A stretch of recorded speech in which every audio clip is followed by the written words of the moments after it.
September 2017 ang bulabugi ng isang dambuhalang buwaya ang maliit na isla ng Simunul sa Tawi-Tawi.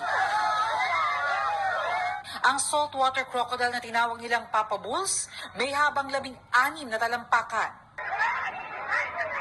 Kahapon sa kaparehong isla, mas malaking buwaya ang nahuli. Mahigit 18 talampakan ng haba ng buwayang pinagkaguluhan ng mga residente. Napadpad daw ito sa Taytay Beach. Inilagay ito sa likod ng isang truck at dinala sa Crocodile Park kung saan din inaalagaan si Papa Bulls. Wala pa siyang pangalan pero may ilan ang nagbansag sa kanya bilang Mama Bulls dahil napag-alamang isa pala itong babae. Bago ito nahuli, isa pang buwaya ang naispatan sa dagat ng Bonggao na madalas pa namang paglanguyan ng mga turista.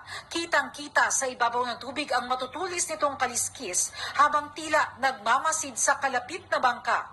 Umalis din daw ito makalipas ang ilang oras. Natural na makikita ang mga saltwater crocodile sa Tawi-Tawi. Pero ang mas malalaki at mas agresibong buwayang namamataan sa lugar, posibleng galing daw Sabah ayon sa ilang eksperto. Ang nahuli sa Simunul, mas maliit ng halos 2 talampakan kumpara kay Lolong na tinaguri ang largest crocodile in captivity in the world. Mula nang mamatay si Lolong noong 2013, hawak na ng buwayang si Cassius ng Australia ang titulo. Pero dahil mahigit 17 talampakan lang ang haba nito,